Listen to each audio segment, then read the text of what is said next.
Picture a man who believed the world bent when he walked into a room. It was after 2 in the morning when Vincent Moretti drove through the iron gates of his estate. He had left 3 rivals bleeding on a warehouse floor, and the smell of copper and burnt powder still clung to his expensive wool coat. He came through the front door expecting silence, scotch and obedience. What he did not expect was the sound coming from the old garage. He did not expect his quiet maid to be there, and he never imagined that the boy he had spent years hiding from danger was learning how to fight back. Guilt was not what kept Vincent awake. Violence had become routine to him, no different from a meeting or a phone call. Years ago, that coldness might have frightened him. Now it was simply how he survived. He waved off his driver and crossed the gravel courtyard toward the house, already reaching in his mind for a glass of scotch and the dark quiet of his study. Then the sound came again. Thud, thud. A chain rattled. It came from the detached garage, the one used mostly for old cars and forgotten tools. Vincent stopped, and every tired nerve in his body sharpened. His hand went to the metal tucked in his waistband before he even thought about it. 12 years running a brutal syndicate had trained him to expect danger in any shadow. He moved along the brick wall without making a sound and eased the side door open. What he saw inside emptied the violence from his head. Ethan, his son, was not slumped in the heavy wheelchair that haunted the hallways. He was standing, barely, painfully, but standing on his own 2 feet, fists wrapped in old rags, driving shaky punches into a canvas bag. The boy was only 17. He had lived in silence since he was 9. Since the year a rival car bomb stole his hearing and left a shard of guilt buried deep in his father's bones. The blast had damaged the nerves in Ethan's legs too, turning every attempt to stand into a fight against pain. Expensive doctors had told Vincent his son would always be fragile, always limited, always in need of protection. Yet their Ethan was under the dim light, sweating, shaking, throwing ugly punches with more anger than skill. The form was wrong. The fury behind it was not. The heavy bag swung back and knocked Ethan off balance. His damaged legs trembled so hard he almost folded.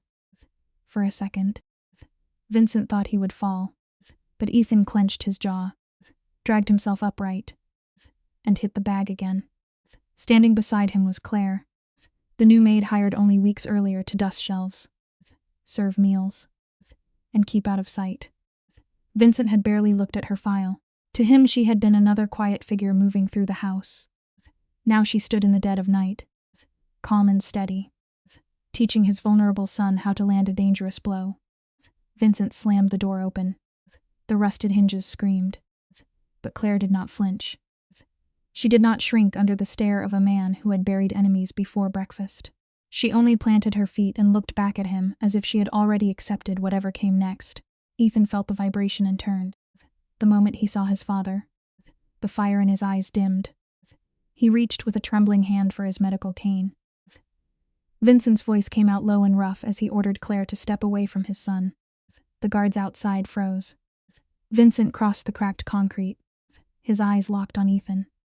The boy was soaked in sweat, exhausted, and trying not to show how badly his legs hurt.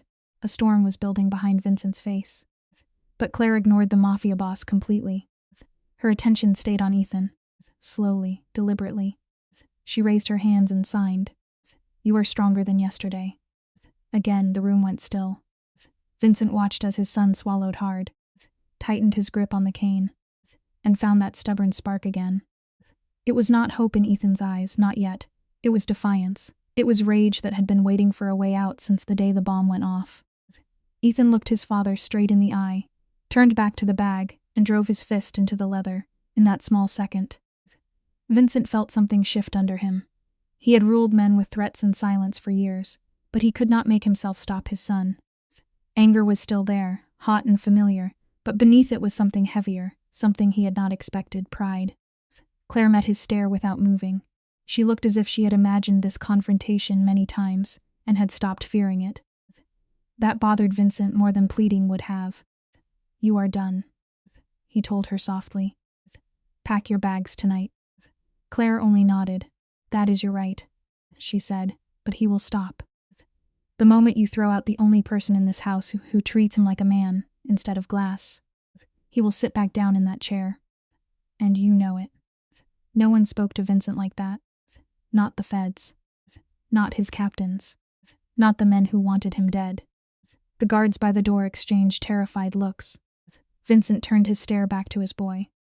Ethan was leaning hard on the wooden cane, watching him with open dread. The question he did not ask hung in the dusty air. Are you really going to take this from me too? Vincent clenched his teeth. Then he looked at Claire, his voice dropping to a frozen whisper. You do not take him past the gates. You do not see him off the clock. Break one rule, and firing you will not be the end of it, leaving that threat behind. He walked back into the cold. At the threshold, Vincent stopped. Lock it up when they finish, he muttered to his man. Then he stepped into the night air and stood alone in the courtyard. For 2 long minutes, he listened to the rhythm behind him. A sharp breath, a hard thud, a pause, then another hit. For 8 years, Vincent had told himself he kept Ethan shut away because the world was too dangerous. But hearing the boy fight, he felt a sick twist in his stomach. By sunrise, the whole estate felt charged. Ethan's empty wheelchair sat abandoned in the grand hallway. The wheelchair had been shoved against the baseboards, one wheel locked in place, when a housekeeper tried to move it. She realized Ethan's bedroom door was jammed from the inside. He was not coming out for breakfast. Vincent was down the hall, deep into his 4th illegal phone call of the morning, when one of his men brought the news. He did not shout. He simply set his phone on the glass desk.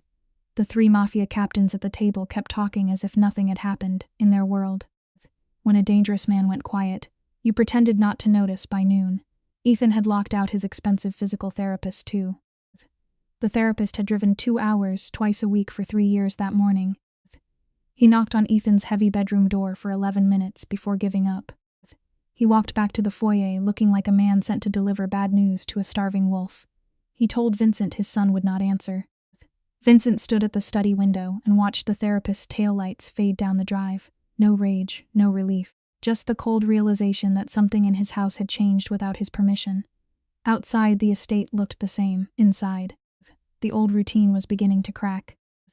Claire moved through the suffocating halls with quiet precision. She folded thick linens, arranged heavy meals, and became almost invisible inside a house built on secrets. She stayed away from Ethan's door in front of the guards and gave them nothing to report. But just before midday, a folded white note slid silently under his door. The message was short. Weakness not live in dead legs or deaf ears. It lived in fear, and fear was the only real master in that room. Ethan stared at the paper for a long time before he touched it. He did not need a name at the bottom to know who had written it. He read the words twice, sitting stiff on the edge of his mattress, his hollow stare fixed on the floorboards. He did not look comforted. He looked cornered. 2 hours passed before a second note arrived, harsher than the first. Anger was only a feeling, it said. Locking yourself away was a decision.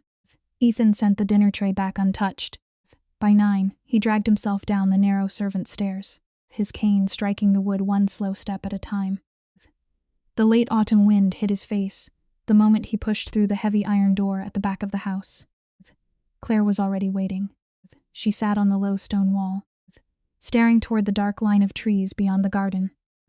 She did not startle when his cane clicked against the stone. She only shifted a little, leaving room beside her. The silence stretched until Ethan finally looked at her cold hands and asked why she cared at all. Claire answered plainly. No one had saved her father, she said, and she had spent years wondering what might have changed if someone had tried.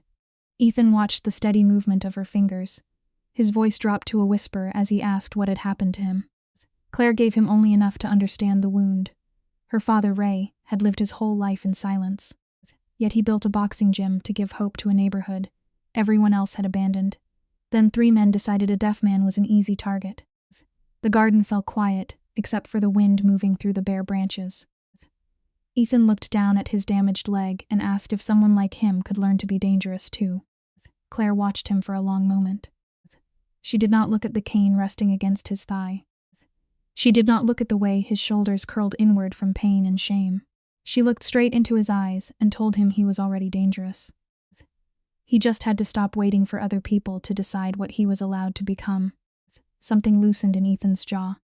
For the first time that day, his face softened. Neither of them noticed the faint red glow of a cigarette 30 meters away. Hidden deep in the shadows near the garden wall, someone was watching. Vincent had not built his criminal empire by ignoring the quiet rhythms of his own house. One oddity could be nothing. 2 meant pressure. 3 meant a threat had begun to take shape. By the morning of the 4th day, he had counted 6 small fractures in the routine, and each one dug into his mind like glass in a shoe. The perimeter door unlatching at 2 in the morning. A kitchen truck arriving 40 minutes early. Worst of all, Cal Russo, his most trusted captain of 11 years. Leaving his phone unattended on the mahogany table. Cal knew the hidden veins of the estate better than almost anyone. He knew Ethan's therapy schedule, the guards' blind spots, and the rhythm of the boy's isolated life. Vincent had trusted him through wars, arrests, funerals, and backroom deals that could have buried them both. Cal had once carried Ethan out of a smoke-filled hallway after the bombing. He had signed birthday cards as Uncle Cal. Vincent had never doubted him. Not once, not until suspicion took root. That afternoon, Vincent met Dominic Varela on the 43rd floor of a quiet, expensive restaurant. Varela controlled the North and washed his bloody money through clean businesses. He had the polished chill of old money and the patience of a man who enjoyed watching others bleed slowly. They exchanged a cold handshake and ordered food neither intended to eat. Their conversation moved carefully around shipping lanes and borders, while Vincent used his favorite weapon, silence. Then Varela set down his wineglass and mentioned, almost lazily, that he had heard Vincent's boy was struggling with his health. The air in Vincent's lungs turned to ice. He kept his voice flat and said Ethan was perfectly fine. Varela slowly dragged the base of his crystal glass across the white tablecloth. He murmured that a man carrying such a heavy burden at home was bound to attract attention. Vincent did not blink. His voice stayed level as he asked whose attention had been wandering. Varela only gave him a thin, polite smile and called them concerned neighbors. The dinner ended with fake warmth and careful handshakes. Vincent rode the glass elevator down in silence, his mind circling one ugly fact. Varela had fresh inside details. Someone close had opened a door. Vincent did not drive back to the false safety of his estate. He pulled his dark sedan into a rotting, empty parking garage off Michigan Avenue and sat in the frozen quiet for 22 minutes. He forced the fatherly panic out of his blood. Panic made men sloppy. He searched for motive, schedule, habit, and the smallest ripple of treason. His thoughts returned to the cigarette glow, caught by the garden camera 2 nights earlier. He did not want it to be Cal. That was the part that made him colder. Wanting something to be false was how men got their families killed. While Vincent sat with the taste of betrayal in his mouth, another kind of survival was taking root beneath his house, in a dusty storage room. Claire and Ethan sat with one harsh flashlight beam cutting through the dark between them. There were no punching bags that night. Claire had drawn a crude human figure on the back of a torn envelope, marking the angles of a blindside attack. She was teaching a deaf boy how to read danger before it touched him. What Ethan did not know was that Claire had entered this house with a lie, and that lie was getting harder to carry. Claire kept her voice low, even though Ethan could not hear it. Some habits came from fear, since his ears could no longer catch a boot on the floor. He had to learn to see violence before it arrived. A shoulder turning too early, a hand disappearing below the ribs, a breath held too long. She did not treat his deafness like a curse. She treated it like a language he had been forced to learn. Ethan studied the rough ink, then asked whether his father had approved this. Claire met his eyes and said Vincent wanted him strong. He had simply left out the details. Neither of them noticed the heavy footstep pause outside the cellar door. Claire did not try to win Vincent with speeches. She knew men like him closed like iron when challenged head-on, so she worked around the edges. A medical journal about the damage of isolation, left beside his black coffee. A quiet comment to another maid about how Ethan still remembered the smell of the lake. A note from the therapist saying movement improved, only when the boy had something to move toward. By the 3rd morning, Vincent ordered a heavily guarded convoy to the pier. He truly believed it had been his idea. Claire told Ethan to wait, then stepped into her professional armor to check the perimeter. No softness. No extra words. Only focus. Ethan sat on his bed and let the weight of what was happening settle over him. The thought of leaving the estate thrilled him and terrified him at the same time. His hands shook as he reached for his coat. Twice he looked toward the wheelchair. Twice he looked away. Then, with a slow breath, he took the cane instead. The armored cars pulled into Navy Pier just after noon. The lake wind cut through their clothes, and Vincent gave the final nod. The moment Ethan's boots touched the wooden pier, something changed in his face. There were no movie tears, no sudden miracle. He still hurt. His legs still trembled. Every step cost him. But he tipped his head back and breathed in the bitter November sky, the greasy smell of street food, and the damp breath of the lake. For one raw second, he was just a 17-year-old boy who had spent too long inside a beautiful cage. Vincent watched from a distance, his face carved from stone, hiding whatever had opened inside him. Claire walked beside Ethan without crowding him. The security detail worked hard to look casual. 2 armed men drifted ahead, 2 stayed behind. Ethan stopped at an arcade stand and burned through the cash Claire had slipped him. He lost every game. After the 3rd loss, he almost laughed, surprised by the soundless shake of it in his chest. At the cold railing, he let the wind pull at his jacket while he stared across Lake Michigan. Vincent hung back, telling himself he needed a wider tactical view. For 40 minutes, they almost looked normal then, near the Ferris wheel. Claire's body went still. Ethan felt the change at once.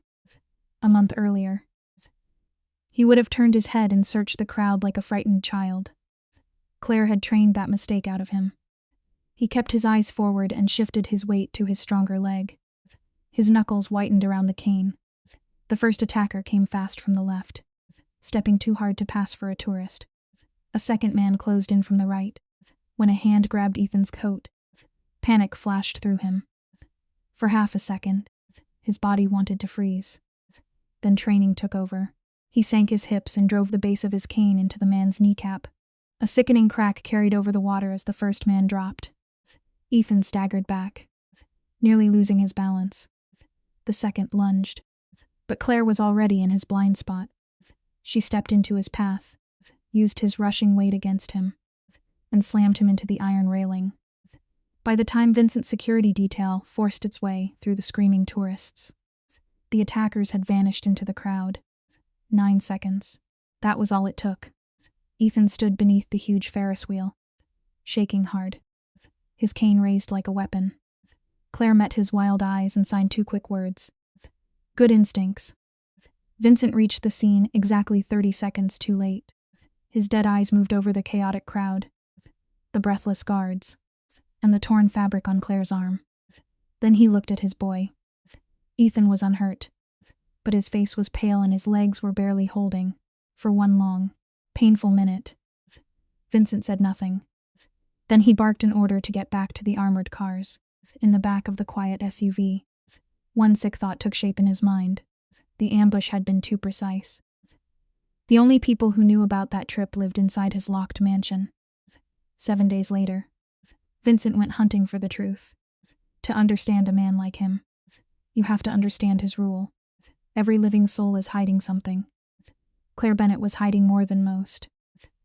Vincent followed her on foot through the freezing streets of South Chicago, alone, keeping a paranoid 3 blocks between them. No guards. No backup. Just a father trying to find out whether the woman helping his son was also leading him toward a grave.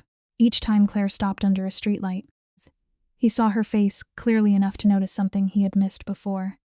She was not only careful, she was grieving. The old street instinct was still alive in him. 14 years earlier, Vincent had done his own dirty work, and tonight he wanted no witnesses to whatever truth he uncovered. He stayed in the shadows as Claire walked down a ruined avenue the rest of Chicago seemed to have forgotten.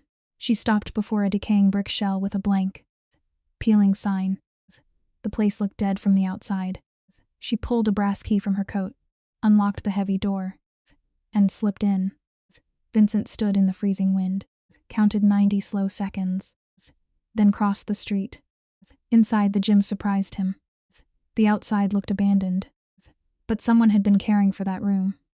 The hardwood floors were clean. 4 heavy bags hung from the rafters, cracked but still strong. On the eastern wall, Wooden frames covered the brick. The largest photograph hit Vincent hardest. It showed a man in his late 40s, standing among children the city had forgotten. Kids who could not hear. Kids in wheelchairs. A boy missing an arm. All of them wore boxing gloves and smiled with the raw pride of fighters. The man in the center had Claire's same stubborn stare. Vincent stood still before the frame. Across the room, Claire sat on a splintered bench, not even blinking at the man inside her sanctuary. She did not look frightened, she looked worn down. Like someone who had carried the same weight for so long, she no longer remembered the shape of empty hands. Vincent's voice cut through the quiet. "Ray Bennett, your father." She nodded. "Ray had bled for this gym for 19 years, she said. Pouring everything he had into disabled kids the city had thrown away. Vincent listened, searching for a lie. He found none.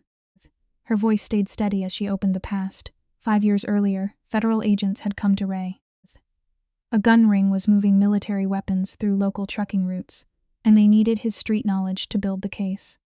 Ray believed in right and wrong, so he agreed to testify. He never made it. 6 weeks before the trial, 3 hitters followed him down a black stretch of Paulina Street. They beat a deaf man for 11 minutes. Knowing he could not even scream for help. Claire did not cry as she said it. That made it worse. The weapons network, Claire revealed, was tied directly to the Moretti organization. She looked Vincent in the eyes and admitted she knew he had not given the order himself. But men who ate at his own table had been running protection for it. When Ray Bennett became a threat, someone decided he was easier to bury than to silence. The room seemed to close around them. Vincent stared at the photograph of a man who had taught wounded kids to stand taller. For the first time in years. The old boss could not hide behind the excuse that he had not pulled the trigger. Vincent had breathed the cold air of his guiltless empire for too long. Tonight it finally tasted rotten. "You took the job to investigate us," he said. Claire did not deny it. She had wanted the names behind the order. Then Vincent asked about Ethan. At the boy's name, her armor softened. Ethan was never part of the plan. She whispered. He reminded her of the kids her father used to train. The invisible ones everyone walked past. Vincent turned away and paced the empty gym. He wanted to be angry. Anger would have been easier than what he felt. He stood with his back to her, staring into the shadows between the heavy bags. For the first time, the untouchable boss looked less like a ruler and more like a tired father who had missed too much. In a voice barely louder than a scrape, he confessed that he had never known which men were running the racket. Claire said softly that she believed him. He turned, stripped of his usual armor. "Do you?" he asked. "I do now," she answered. Vincent looked at the photograph of those children, then down at his scarred hands, sickened by everything those hands had helped build. Vincent returned to the estate before dawn and did not sleep. Loyalty had always been the law that held his world together, or at least the lie that made it look whole. Men stayed loyal because of blood, money, fear, and secrets buried too deep to dig up without destroying themselves. That was the Underworld's version of trust. It was not love. It was leverage. So if one of his own had betrayed him, the damage was bigger than one broken promise. It meant the walls around his family were already split open. There were no screaming matches in the halls, no shattered glass, no changes to the schedule. Vincent sat through meetings, ate at the head of the dining table, and spoke with the same quiet edge as always. Only his eyes changed. They lingered a second too long, calling in a debt that could have started a war. He dug through phone records, gate logs, payment trails, and 6 weeks of security footage. One small fact led to another. A call, a withdrawal. A door opened at the wrong minute. By the end of the second night, the pattern had stopped looking like chance. By the fading light of day 9, the ghost hunting his family had a face. Cal Russo. The evidence looked painfully ordinary. A 2-minute call from a diner near rival territory. Cash withdrawn on a Tuesday afternoon. A gate opening minutes before a boat left Navy Pier. 4 months of quiet observation. Ethan's therapy schedule. His pain levels. His habits. His weak mornings. The whole blueprint of a boy's life. Written down by a man who had once brought him comic books in the hospital. That was the part Vincent kept staring at longest. When Vincent finally found the motive, It made the betrayal even uglier.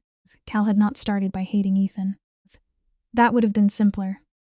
In the first years after the bombing, he had pitied him. Then pity curdled into fear. In Cal's hard, bleeding knuckle world, strength had to look like force. A disabled heir, to him, was not a son trying to live. He was a weakness rivals would smell. Cal convinced himself he was protecting the family by cutting off what he saw as a vulnerable limb. Then he sold that lie to himself until it sounded like duty. Vincent sat with the final stack of proof in dead silence. Down the hall, Ethan discovered the treason the same way he had learned most things in that house, by moving quietly along the margins. Unable to sleep, he leaned on his cane in the dark corridor. He could not hear the heartbreak in the study, but he did not need to. Through the crack in the door, he saw the rigid slope of his father's shoulders. It was the posture of a king forced to watch his castle burn. In the pale laptop glow, Ethan caught the only words that mattered. His own name. Cal's name. One unforgiving word burned itself into the boy's mind. Liability. Ethan stood frozen in the hallway. Then he slipped back into his room and sank onto the bed, with the calm of someone watching his universe collapse. When Claire found him, one look at his hollow eyes was enough. She did not insult him with soft comfort. She sat beside him and waited. Ethan finally asked if she had known the crew saw him as a burden. Claire did not flinch. Some did, she said, but never the people who mattered. Ethan looked away, angry at how badly he wanted to believe her. He asked her the difference between weakness and disability. Claire's answer was steady. Weakness, she told him, was a choice. A disability was the hand you were dealt. Cal had chosen, every day, to underestimate him. That blindness belonged to Cal, not to Ethan. The boy stared at his hands, letting the words settle where the insult had been. Then Claire warned him that the violent wheels of their life were already turning. He had to be ready. Not because he was fearless, not because pain had disappeared, but because he finally understood that he was not the thing Cal had named him. Down the hall, Vincent slammed his laptop shut, sealing the coffin on his empire. He called the federal agent he had avoided for a decade. I have the names, Vincent muttered. Every single one. But he left the man with a cold promise. He would wash the blood out of his own house first. The board was set. The lake house came next. A shadow fortress Vincent had kept off the books for 9 years. Hidden at the end of a dirt road, surrounded by choking pines and black water. It had been built for disappearing. Tonight it would serve a different purpose. The lake house was a ghost, no neighbors for a mile, locked behind a heavy gate, completely separate from Vincent's public life. He had given the location to only 3 men: his guard, his lawyer, and Cal Russo. He told Cal again on purpose. Vincent was not running away to lick his wounds. He was setting a trap and praying, in the smallest place left inside him, that Cal would not step into it. The tires crunched onto the gravel on a bitter Thursday night, as the first violent storm rolled in. The sky turned bruised purple and the woods sank into darkness. By 8 o'clock, rain was beating against the windows in thick sheets. The lights shuddered but held at the table. Ethan sat quietly, forcing himself through balance exercises with painful focus. Twice he lost his footing and caught the edge of the chair hard enough to bruise his palm. Claire prepared a meal while Marco stepped into the downpour for one last sweep. Vincent sat at the head of the table, silent, watching the clock crawl toward a reckoning. At 10:43, the power went out completely. This was not weather. It was a clean cut. Vincent was on his feet instantly, through the window. He saw dark shapes moving out from the tree line. 3 pushed east while 2 crept up from the dock. Claire placed a firm hand on Ethan's tense shoulder. Vincent could almost feel her mind working. East staircase, he whispered. Take the service hall to upper storage. Stay there. Then he ran toward the front doors without waiting to see if they obeyed. The next minutes collapsed into terror. Gunfire tore through the entrance. Glass burst downstairs. Vincent's roaring voice was cut off by a sickening thud. A heavy impact shook the floorboards, followed by the thud of boots. In the pitch-black hallway, Claire moved from memory. She had mapped every corridor in 2 days with the cold discipline her father had taught her. She flashed a small light in quick bursts. Behind her, Ethan dragged one hand along the wall and gripped his cane with the other. He could not hear the gunfire below, but he felt it through the floor, through his ribs, through the sudden changes in the air. Fear rose in him fast. Claire glanced back once, and he forced himself to keep moving. They reached the junction just as Claire's light caught a shadow that did not belong. She shoved Ethan hard to the left. A second later, a bullet tore plaster from the wall where his head had been. Another crack followed, and a shot caught Claire high across the arm. Pain flashed across her face before she swallowed it down. She flattened herself against the freezing wall and reached for Ethan with her good hand. Against his chest she signed 2 words hard enough for him to feel them. Go forward. Ethan shook his head. She hit his chest again. Go. Ethan moved into the pitch-black corridor alone. Claire was gone. His hands shook so badly the cane slipped once against the floor, and he had to bite back a soundless gasp when pain shot through his leg. All he had were faint tremors in the floor and icy plaster beneath his fingertips. Then every lesson she had drilled into him began to return. He searched for pale strips of light under doors, lowered his center of gravity, counted his steps, 12 ahead, 4 right, a pause to breathe. By step 16 he found the back stairs.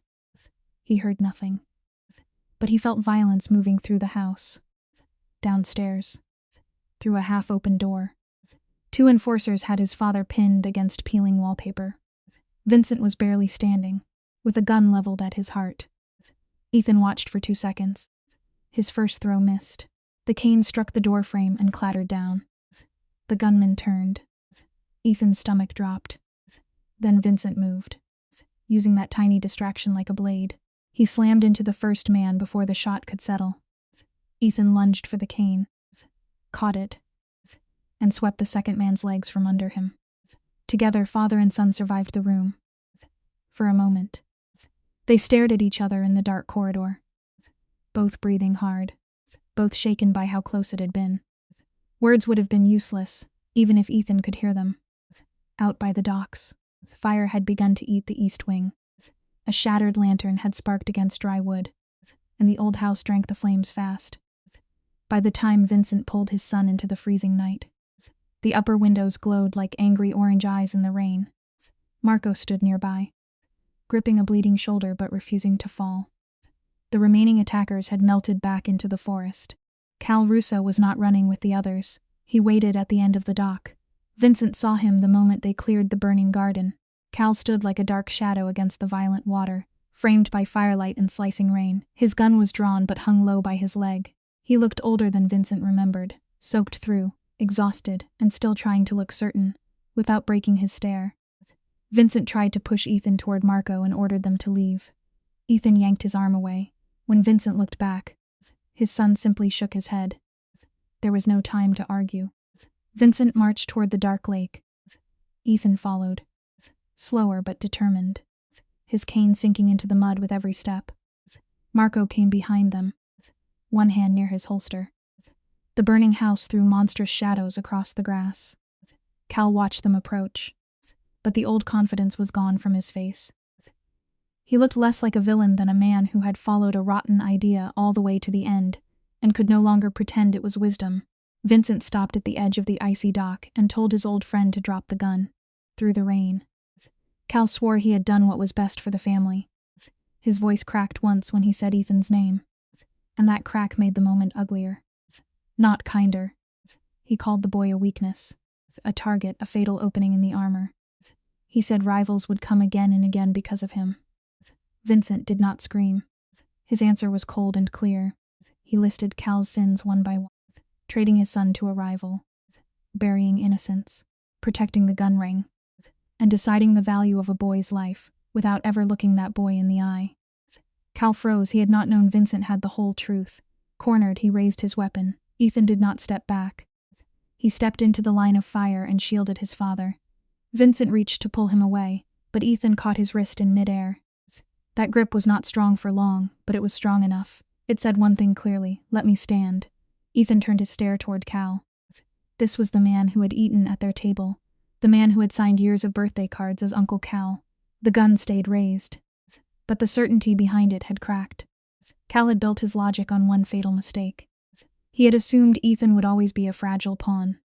But in the firelight and freezing rain, Ethan was standing in front of him, scared, hurting, and still refusing to move. He lifted his free hand and signed 4 deliberate words through the storm. You underestimated me. 2. Then he remembered the first lesson Claire had taught him. Do not watch the eyes. Desperate men lie with their faces. Watch the body. Ethan dropped his gaze to Cal's boots and waited for the tiny shift of weight that would come before a desperate action. The moment Cal shifted right, Ethan reacted. He dropped low, but his bad leg buckled, and the first swing of his cane scraped uselessly across the dock. Cal's finger tightened. Ethan forced himself up through the pain and swung again, this time at the slick ice beside Cal's boot. The trader's foot slid wildly toward the edge. A gunshot tore through the storm.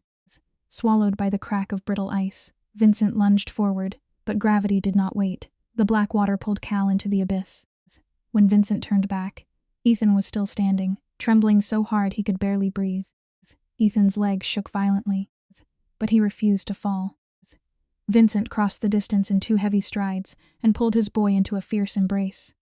This time he did not hold him like fragile glass. He held him like a father who had finally understood what he had almost destroyed. He had been losing Ethan for years.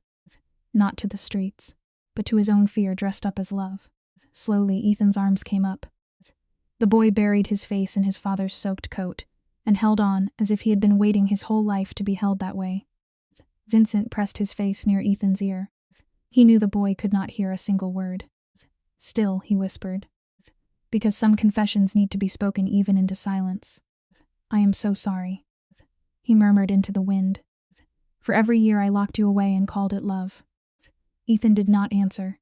His fingers tightened in the wet fabric of Vincent's coat, then loosened, then tightened again. It was not forgiveness. Not yet, but it was not rejection either. When they dragged themselves back from the icy lake, they found Claire leaning against the ruined garden wall. A tight bandage was pressed into Claire's bleeding arm. Her eyes went straight to Ethan, then finally lifted to Vincent. He sank into the freezing mud and checked her wound with hands that were not quite steady. He promised her a hospital. She nodded, calm as ever, though her face was pale from blood loss. Vincent lingered. His voice, when it came, sounded rough and strangely small. Your father would have liked him, he whispered. Claire looked at Ethan. The boy stood tall in the fading rain, soaked, bruised, and alive. Yes, she breathed. He really would have. 3 months later, the old textile warehouse opened on a forgotten Chicago corner. It was not built to impress rich people at a gala. It stood where the struggle was real, beside an empty lot where kids threw a football through winter mud. A fresh sign hung proudly on the brick wall. Ray Bennett Community Defense Center. Breaking every rule of the underworld he once ruled. Vincent paid for it under his actual name. No shell companies. No dirty money wired through offshore accounts. It sat plainly in the public city records. His lawyer nearly lost his mind and called the move suicide. Vincent only said that being seen was the point. After everything fell apart, Vincent did the unthinkable. He handed over the ledgers, the hidden names, and the blueprint of his entire operation to the authorities. The choice cost him millions and stripped away the comfortable lie that he had only been a businessman. He burned his own myth to the ground. Then, digging through the ashes, he made sure the men who ruined Ray Bennett's life faced the consequences. It did not make him clean. He knew that. Some stains do not wash out, but for the first time in decades. He stopped pretending the blood had nothing to do with him. Mercy was the thing that surprised him most. 2 of the traitors ended up in cells, their fate sealed by the courts. The 3rd ran for the hills. And Vincent made the hardest choice of his life. He let him go. Not because he had become soft, and not because the man deserved peace. He let him go because Ethan had looked at him and signed that honesty mattered more than revenge. Being good and being honest are not the same thing, Ethan told him. Honesty is heavier. Vincent wrote those words down and kept them folded in his wallet. The surgeon called Claire's operation a lucky break. The bullet passed through without shattering bone, leaving her with 6 weeks of forced rest and more frustration than patience. She used that quiet time to finish the mission she had started 5 painful years earlier. But the burning thirst for revenge was gone. She sat with federal agents and handed over every corrupt name she had carried in her mind. Watching those ghosts become typed, reports did not bring the triumph she had imagined. It was quieter than that. The grief stayed. It simply stopped steering every breath she took. At the same kitchen island where she had once prepared breakfast as a maid, Claire agreed to run Vincent's new center. But she gave him 3 rules, and she gave them without apology. Complete operational control, dedicated outreach for disabled kids in the roughest neighborhoods, no fees for families who could not pay. Vincent agreed without blinking, which almost annoyed her because she had prepared for a fight. By late February, pale winter sunlight spilled through the warehouse windows and lit up a room full of kids learning how to stand, move, fall, and get back up. The gym was alive with noise and stubborn courage. Some kids wore hearing aids. 2 rolled in wheelchairs.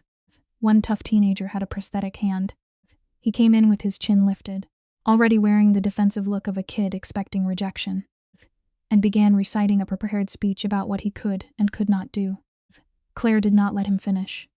She tossed him a pair of red boxing gloves. In the corner, Ethan sat with the younger kids, teaching them the silent hand signals he and Claire had invented while surviving the dark. They watched his hands as if he were showing them a secret map. A 9-year-old deaf boy tugged gently on Ethan's shirt. He had just come from a school that spent all day telling him what would be difficult, what might be unsafe, and what he should not expect from life. Looking up, he asked a question only a child could ask so directly. "Are you scared of being deaf?" Ethan froze. He let the question land. Then a small smile crossed his face. He signed back slowly, making sure every kid could follow. "Silence taught me how to see everything." The little boy stared at him, then pulled on his boxing gloves. Across the room, Vincent leaned against the window frame and watched his son shine. Claire stepped beside him. "You can go in," she said. The old boss hesitated. He knew Ethan had already felt him standing there. Claire smiled faintly. "Ethan sees the world differently," she said. Then she looked straight at Vincent. "You both do. You just spent a very long time looking in opposite directions." Vincent did not answer. He only watched Ethan help the little boy adjust his gloves with patient hands. Then he drew a breath and pushed away from the wall. When he stepped through the door, he moved like a father asking for a place in the room. As Vincent came closer, Ethan finally looked up. For a second, neither of them moved. No dramatic speech came. No apology could erase the years between them, and neither of them pretended otherwise. Ethan looked down at the bench, then shifted just enough to leave an empty space beside him. Vincent sat carefully, afraid even that small invitation might vanish if he moved too fast.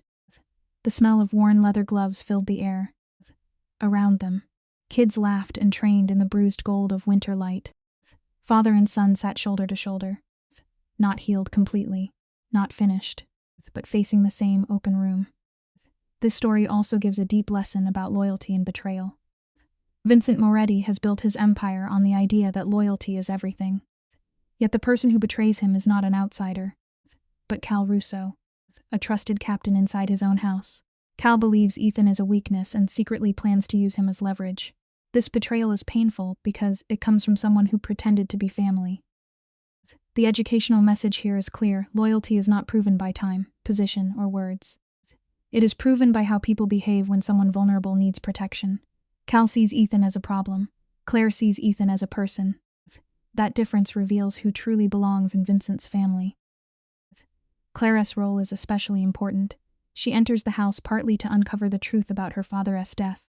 But her mission changes when she meets Ethan. She could have remained focused only on revenge. But instead she chooses to help a boy reclaim his confidence. This shows emotional maturity. Justice matters, but healing matters too. Claire honors her father not by destroying others blindly, but by continuing his work, helping underestimated children discover their power. The Community Defense Center at the end gives the story its strongest educational meaning.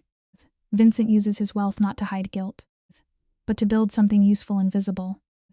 The center becomes a place where deaf children, disabled children, and overlooked children can train, learn, and belong. This is not perfect redemption, but it is a meaningful step toward responsibility. The final lesson is that trust can be rebuilt only through truth and action. Vincent must face the harm inside his own empire. Ethan must learn to trust his own strength. Claire must turn grief into purpose. Together they show that a family is not built by control or fear, but by respect, honesty, and the courage to face the truth.